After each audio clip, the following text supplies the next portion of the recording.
This is huge for us. You know, we're a game and a half back now, and to beat these guys on our home field, last time we played them here, it's huge. Total team effort. Dominic Zaher driving in Blaine Swift with the game-winning run in the 8th in the 5-4 victory over Bakersfield. This is part 1 of the head-to-head back-to-back showdowns with the Train Robbers. Zach Williams slams the door on the Train Robbers in the 9th to earn the save. Yeah, it's a huge win. There's still a couple games ahead of us in second place.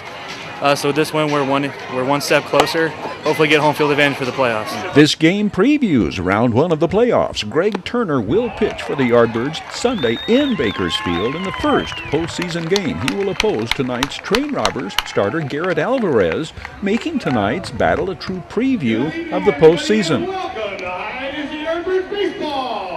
Bakersfield's wily veteran Bill Moore lobbying umpires, humoring them, remindful of World War II's Joseph Stalin at post-war conferences, dominating negotiations where Harry Truman had just replaced FDR and Clement Attlee replaced Winston Churchill. Dominic Zaher's game-winning hit, Di Capo in musical terms, Dominic Zaher got the party started with the solid single to left on a full count fastball. Textbook execution of a leadoff hitter's role. Dylan Kester draws a base on balls, the second Yardbird becoming a duck on the pond for cleanup hitter Donald Glover. High Desert draws first blood. Donald Glover launches the laser shot to the gap in right center field. The stand-up double sends Dominic Zaher across, followed by Dylan Kester. But if we think the early assault on Garrett Alvarez would mark an early exit, wrong. Bakersfield's all-star 5-game winner works through 7. Greg Turner has good stuff, blowing it by, but cleanup hitter Alex Sewellson, one of 4 strikeouts for the Yardbirds' all-star starting pitcher. Good stuff, but not great command. Greg Turner's pitch count escalates through the early going. He'll reach 110 pitches by the end of his 5-inning performance. The box score shows High Desert commits but 1 error this game. No error charged on the second part of a double play attempt. The second out cannot be assumed.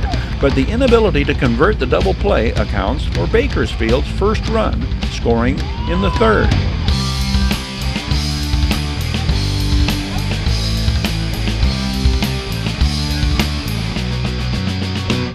Donald Glover leads off High Desert's half of the 3rd with his second straight hit, the hard hit shot through the middle. The 25-year-old slugger really finding his groove. His 2 hits this game, raising his batting average to .326. With Blake Butcher at the plate, Donald Glover swipes second.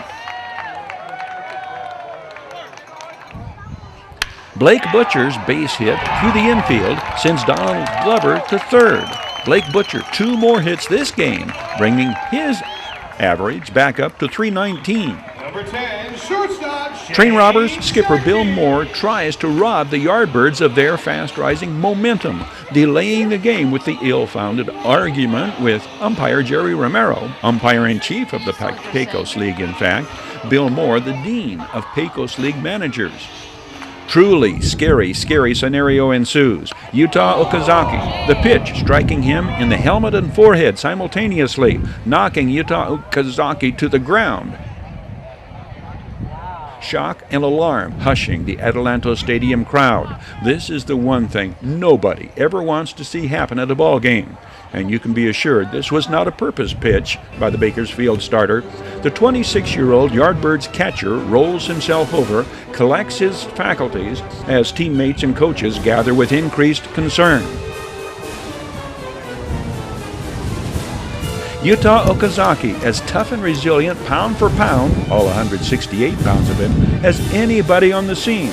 The Japanese-born veteran, born on the 4th of July in fact, spits out some blood a couple of times, forgoes any direct assistance from the Firehawk protection paramedic, gets up under his own power, and assures me after the game he'll be back and ready to play tomorrow. Wow.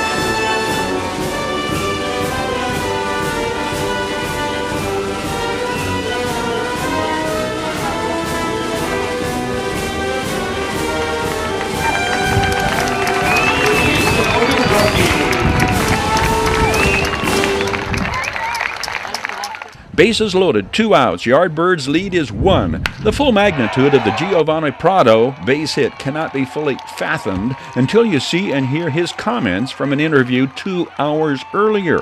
Gio Prado, among Yardbirds' late season additions, trying so hard, trying too hard perhaps, to contribute to this championship drive. Hear for yourself.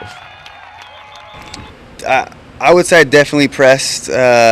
Obviously, you come to a team that's in a better position than the one you were before. You want to kind of start off, hit the ground running. I think I was really antsy, swinging at pitches I shouldn't be swinging at, and just pressing. But after more at bats and getting more comfortable and gelling with the team and kind of getting myself checked back in, I'm able to have better at bats, and the swing's feeling a lot better, and the hits are going to start coming.